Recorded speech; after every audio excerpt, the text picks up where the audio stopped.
O Jair é uma pessoa que ele já acostumou a conviver com a dor desde 2018. Por 3 vezes dentro do hospital, eu vi ele pedindo para Deus levá-lo, porque ele não aguentava a dor que ele estava sentindo por conta do intestino. Então ele já se acostumou, ele já está nessa zona de sofrimento. E eu acho que isso é até para ele trabalha o subconsciente dele para ele poder continuar vivo. Ele já ligou esse modo sobrevivência. Então ele é uma pessoa que ele não gosta de incomodar. Eu estou casada com ele há 18 anos, eu sei que ele não gosta de incomodar em relação à alimentação. Ele aprendeu a viver do jeito dele. Então a gente tem esse cuidado porque ele tem 70 anos, ele já passou por 9 intervenções cirúrgicas, ele tem várias comorbidades, então a gente sabe que a medicação também é uma medicação que tem fragilizado ele tem essas tonturas. Em casa eu fico sempre ao lado dele. Quando ele levanta, eu já estou ao lado dele, porque eu tenho medo dele cair, ele tem aquela tontura matinal. Então a gente não pode, tem labirintite, a gente não pode afirmar se ele foi negligente, é óbvio que ele não seria com ele mesmo. Mas ele sofreu, de fato, esse acidente ali dentro do quarto.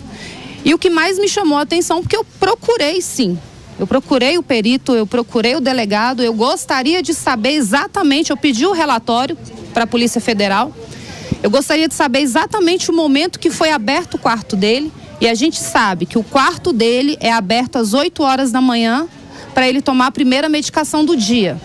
Eu converso com o perito coloca no relatório que ele fez os primeiros socorros por volta de 8h40, 9 horas. Então aí ele já perdeu 40 minutos, né?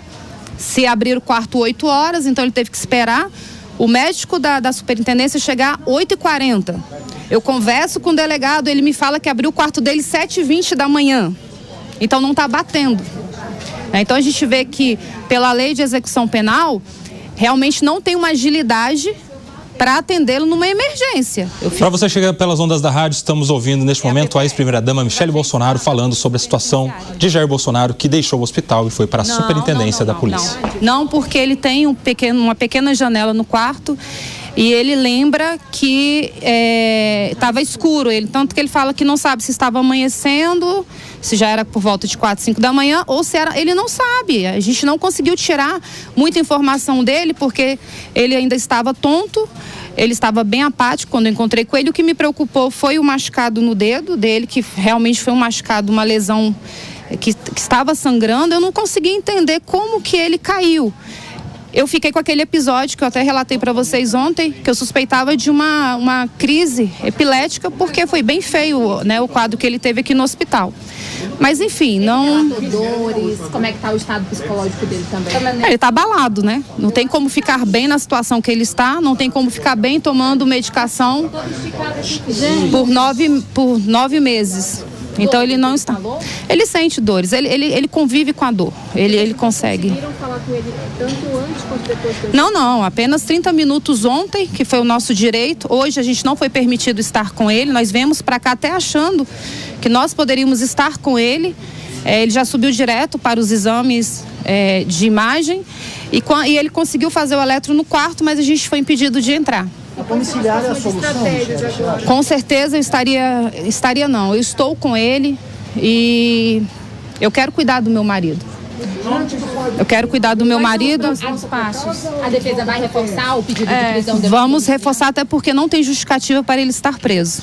Como eu falei para vocês, não menosprezando o quadro de saúde do ex-presidente Collor, mas ele foi liberado porque ele tem apneia do sono e meu marido tem outras comorbidades que fala que ele precisa ter esse acompanhamento. Então, ok, ele está na superintendência, ele deveria ter um enfermeiro, um médico 24 horas disponível. Foi alegado que nos autos que ele teria esse atendimento. Ele sofre o acidente na cela. Na cela não, ele é uma solitária, um quarto fechado, né? Ele sofre o acidente e o perito só chega 40 minutos depois da primeira medicação, às 8 horas da manhã. Então tá tudo errado, me desculpa.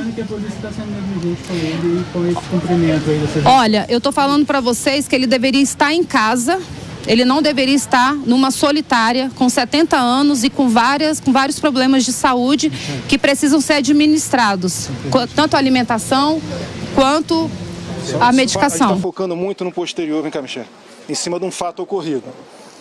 Só que pode se repetir. Sim. E provavelmente vai se repetir porque eu conheço meu pai. A labirintite é algo que vem numa crescente ao longo do tempo, ainda mais com o uso contínuo dessas novas medicações. Então, focar principalmente no que pode acontecer novamente. Imagine se acontece novamente e há esse quadro novamente de atraso no atendimento de forma inacreditável. 24 horas depois, inclusive inaceitável, mais de 24 horas depois, ele se dirigiu ao hospital para sim fazer exames e ficar em um tempo de observação. Então, quando você fala em observação, não é alguém ficar olhando para a cara dele e ver se ele vai se desmaiar porque o sangue já correu por dentro da cabeça dele.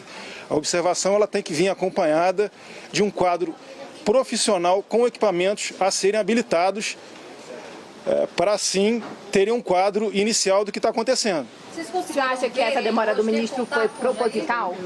Vimos de longe, sim. Sim.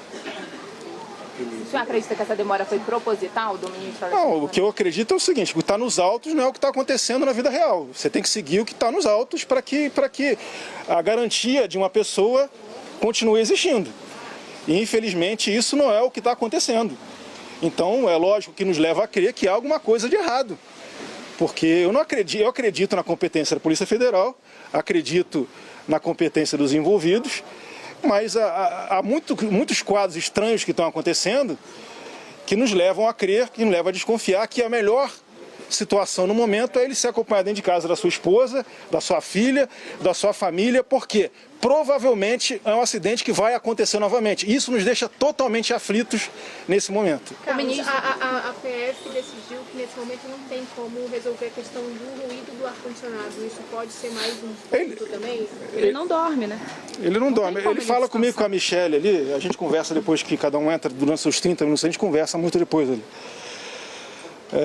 Ele fala que é torturante, não é o barulho do ar-condicionado que fica ali na sala dele, não é na sala dele, é um barulho do ar-condicionado que tem, parece um ar-condicionado central do lado de fora, que impossibilita qualquer pessoa de ter uma vida saudável, mesmo estando preso numa solitária, na situação que ele se encontra. Inclusive o quadro dele, de saúde, e o quarto dele, nos foi relatado ali por pessoas que frequentam o local, é molhado o quarto dele.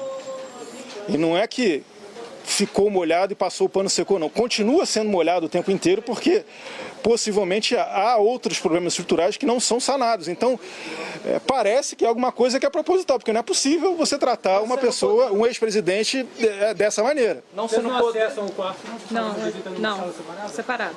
Não sendo possível a ida para casa, vocês vão pedir algum tipo de transferência do local? A defesa está toda agindo numa linha de bom senso. Se você não tiver um acompanhamento integral diante de uma pessoa de 70 anos, com as diversas comorbidades que ele tem, depois de um evento como esse extremamente grave, que só foi autorizado o seu exame cerebral ali 24 horas depois, que provavelmente vai acontecer de novo. Se você não tiver um acompanhamento integral, não é de familiar só não, tem que ser médico, enfermeiro integral acompanhando ele, eu tenho receio e quase certeza que vai acontecer novamente e pode ser uma coisa fatal. O ministro negou o pedido de prisão domiciliar por causa do risco de fuga. O senhor acredita nesse risco? Da Polícia Federal, o senhor considera que é o lugar correto para um preso com tantas comorbidades? Não, é lógico que não é. Como a Michelle falou aqui anteriormente, o Collor foi para casa porque tinha apneia do sono. E a apneia do sono o Bolsonaro já tem há muito tempo e está enfrentando esse problema ainda. Problema de ferro no sangue, falta de ferro no sangue, problema de labirintite. Já fez mais de 9 cirurgias, cerca de uma cirurgia por ano para corrigir um atentado à facada de um antigo militante do PSOL que é apoiado pelo PT. Então você tem todo um enredo que já passou da fase jurídica. Parece que a gente está vivendo um pesadelo político de perseguição a uma pessoa que não se rompeu aos caprichos de determinadas outras pessoas. Nas negativas da prisão domiciliar, ele cita o risco de fuga. O senhor concorda com o ministro? Como é que tem risco de fuga? Você tem Você, quando botam, quando ele teve em prisão domiciliar, tinha tornozeleira eletrônica, você tinha agentes ali, né, Michele? Não só no portão, mas em volta de casa. Olá pessoal, estou saindo aqui do Hospital BFStar, onde o Bolsonaro foi examinado. Acabou de ser divulgado o boletim médico e também uma entrevista da dona Michele e do filho Carlos, né? O fato concreto é que Bolsonaro ficou mais de 24 horas para ter um atendimento médico depois de ter sofrido uma queda e batido a cabeça. Isso é inadmissível. Eventual dano à saúde que leve à morte de Bolsonaro só tem um responsável, Alexandre de Moraes, que isso fique bem registrado. Atualizações a respeito do presidente Bolsonaro. O presidente chegou ainda pela manhã aqui no Hospital BFStar, já foi atendido pelos seus médicos, já fez todo o check-up. Estamos aguardando agora os próximos procedimentos. Agora são exatamente 14 horas e 30 minutos. Possivelmente teremos uma coletiva de imprensa às 17 horas. Ainda não está confirmado que assim será, mas é uma possibilidade, uma previsão, no caso de 5 horas. Aqui na unidade aqui se encontra Michele Bolsonaro, Carlos Bolsonaro, a deputada Bia Kiss. Inclusive nesse exato momento a deputada Bia Kiss está junto com a Michele Bolsonaro conversando. Quando ela chegar, nós vamos estar conversando e eu vou tentar absorver informações. E olha quem está aqui também junto conosco que chegou, ó. O deputado Crisóstomo, que passou por procedimentos clínicos, cirúrgicos e não deixou de estar aqui para apoiar o presidente Bolsonaro, não é isso? Sem dúvida nenhuma, nós conversamos, já falei para você, depois de recuperação médica, cirurgia, fiz uma cirurgia aqui semana atrasada. Bolsonaro aqui estava também aqui no hospital do BFStar. Mas nesse momento, a gente sente a dor, sente a raiva da injustiça e da crueldade que estão fazendo contra o presidente Bolsonaro. Um homem que não deve nada à justiça, está preso, deveriam mandar para casa. É a hora, não tem mais condições de presidente para presídio nenhum. Com 70 anos, com comorbidade, né, deputado? Com comorbidade, está na hora, aliás, já passou da hora do presidente ir para casa, ser cuidado pela sua primeira-dama, pela sua esposa, pelos seus filhos. É isso que nós precisamos que seja feito. Que esse juiz entenda que não dá para manter o presidente Bolsonaro mais preso. Pelo amor de Deus. E conversando aqui com o deputado, ele possivelmente vai estar se unindo ao requerimento junto ao Nicolas para saber do Fachin, para saber isso a respeito de se essas decisões do Alexandre de Moraes procedem ou não procedem, se o tribunal concorda com elas, porque é inadmissível tudo isso que nós estamos assistindo. Pelo que eu tenho conhecimento, o juiz está impedindo o presidente Bolsonaro de ir para casa ou de vir até para o hospital agora, conseguiu? Parece que ele está de férias no outro país.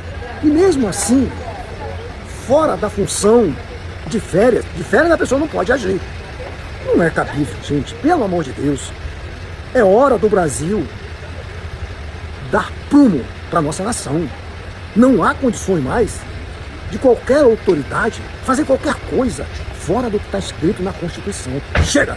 Exatamente. Estamos aqui, mais informações vou trazendo para vocês, sempre mantendo informado o que está acontecendo aqui com o presidente Bolsonaro. E parabéns, deputado, está aqui junto conosco. Ele e vários outros têm vindo e com muita fé em Deus nós vamos estar junto com o nosso capitão. Não vamos arredar o pé, pelo contrário. Quanto mais eles imaginarem, nós estamos longe, nós estamos próximos, ajudando o capitão Bolsonaro e a sua família. Juntos e unidos, pelo bem do Brasil, ao lado do presidente Bolsonaro, ao lado dos que querem o bem dessa nação. Tamo junto, vamos para cima. Vamos. Eu encontrei com a Michele ali, na entrada da... Ela estava esperando, para mim ela já tinha entrado já, mas ela tinha acontecido alguma coisa que eu não sabia até o momento o que era, e ela atrasou um pouquinho para ver, e depois que ela entrou, eu tive a oportunidade de entrar e vi meu pai ali com um hematoma no rosto, lado direito aqui, mas parece com um corte, mais um hematoma de uma pancada, pé direito sangrando. Eu perguntei para ele o que estava acontecendo, ele, durão, desconversou. Conversei com ele durante um tempo, percebi o meu pai estranho. E quando eu saí, então, eu pude conversar com a Michele havia percebido que ele também não estava numa situação normal. Ela foi imediatamente chamar um médico para averiguar. Então, a entrada dela foi atrasada porque haviam 2 médicos da perícia da Polícia Federal para averiguar o que havia acontecido. E as informações que a gente teve, que meu pai não falou, porque ele também... É complicado falar. Mas ele caiu durante a madrugada dormindo, não sabe como aconteceu, não sabe em que momento aconteceu, ele acha que foi durante a madrugada. Então houve toda uma mobilização quando qualquer jogador de futebol bate a cabeça num jogo de futebol, acho que ele vai para a ambulância e vai para o hospital para averiguar o que está acontecendo. Então o médico pessoal dele fez um laudo em que ficou ali explícito a necessidade de se levar ao hospital, até porque bateu com a cabeça. Inclusive eu acho que eu não quero comprometer ninguém, mas a Polícia Federal também disse algo nesse mesmo sentido. E está esperando até agora a possibilidade dele ser atendido no hospital ou não. Foi negado anteriormente a prisão domiciliar a ele, alegando a distância da Polícia Federal ser pequena em relação ao hospital que poderia ser atendido, cerca de 5 a 10 minutos. Mas já se passaram mais de 10 horas e cai por terra a negativa de sua prisão humanitária devido à desculpa de que ele estaria próximo ao hospital. Proximidade não significa agilidade, que os senhores estão percebendo. Então, até onde eu sei, o ministro Alexandre de Moraes foi informado inicialmente pelo médico particular, mas ele não satisfeito, ele solicitou então que a perícia da Polícia Federal se manifestasse. Ela se manifestou. Até onde eu sei, novamente, com os mesmos indicativos que o médico particular que meu pai indicou. Então ele encaminhou os 2 laudos para a PGR e até agora a PGR não se manifestou em uma simples ida ao hospital para averiguar.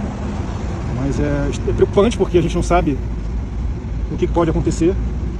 Os senhores sabem que vai chegando à noite, a pessoa dorme, pode ter um sangramento ali na cabeça dele, pequeno, que isso, com o decorrer do dia, pode se transformar em uma coisa irreversível lá na frente. Eu digo questão de horas. Então, pergunto aos senhores aqui, como filho, isso aí, como é que os senhores agem? Carlos, por gentileza, o senhor mencionou que acredita que a PF também teria um indicativo de querer levar ele para mais exames, mas no relatório você recomenda uma observação. Então te questiono o que te faz entender que a PF gostaria também que ele passasse por mais exames? Não é eu entender. A observação, ela requer exames básicos, muita sonografia, tomografia, e nada acontecendo, retorna à posição inicial. Só que até isso está sendo negado. Eu acho que, como eu disse aqui anteriormente, o jogador de futebol, quando bate com a cabeça, não adianta para o hospital para averiguar o que aconteceu. Tá tudo bem, volta. É uma averiguação que qualquer pessoa de bom senso seguiria para um hospital para que isso acontecesse. A gente está aguardando isso até agora, infelizmente, a gente não tem nenhuma resposta. Cara, o que a defesa passou para vocês? Há alguma expectativa de que possa ser tomada uma decisão ainda hoje?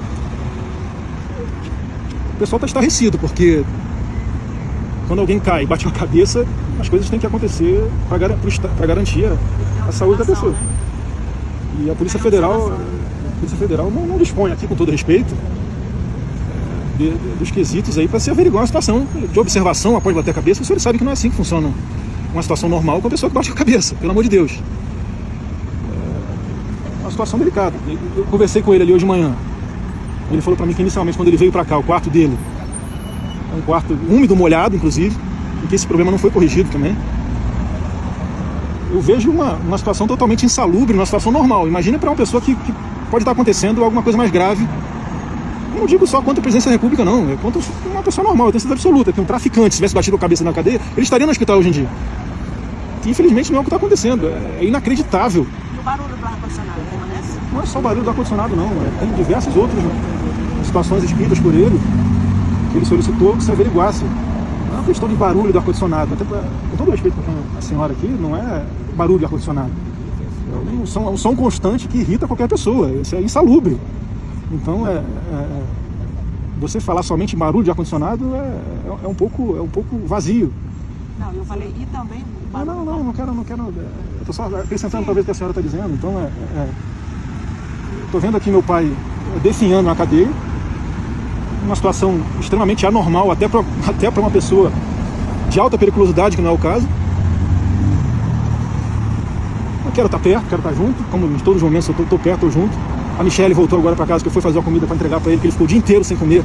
A gente estava na expectativa de que ele fosse para o hospital, porque em outros momentos ele já foi no hospital quando aconteceu um acidente, inclusive da própria decisão do ministro Alexandre de Moraes, foi que, em caso de emergência, ele ser encaminhado diretamente ao hospital e, posteriormente, houvesse a comunicação do ocorrido e tudo seguiria de uma maneira tranquila e dentro da lei. E não está acontecendo isso dessa vez, por quê?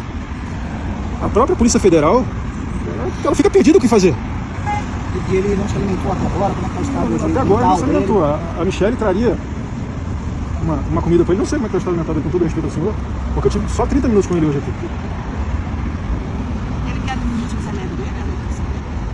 não é. O pessoal da penitenciária que faz a administração lá dentro. E eles trazem pra gente a informação. Mas assim, até onde eu sei, ele não comeu até agora.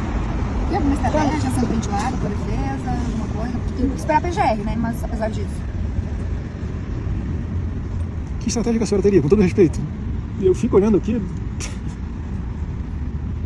É inadmissível o que está acontecendo. Não é porque meu pai não, é uma pessoa que bateu com a cabeça e não pode ir para o hospital, não foi para o hospital ainda esperando uma resposta da PGR. 70 anos, com comorbidade. Carlos, você e a Michelle devem permanecer aqui então durante a noite, nas redondezas? Então, senhora, o que eu devo fazer? Adianta alguma coisa? Ficar aqui? Ficar perto dele aqui? A gente fica perdido também, só quer que a lei seja cumprida. Ninguém quer que ele fuja. Pelo amor de Deus, um senhor de 70 anos que bateu com a cabeça. Eu estou sentindo um clima aqui, quando eu converso com os senhores, eu tenho uma percepção. Até os senhores eu estou vendo aqui que estão meio incrédulos do que está acontecendo. Tipo assim, é isso mesmo? E olha pra minha cara aqui, é isso mesmo. Infelizmente não tem muito mais o que falar pra vocês.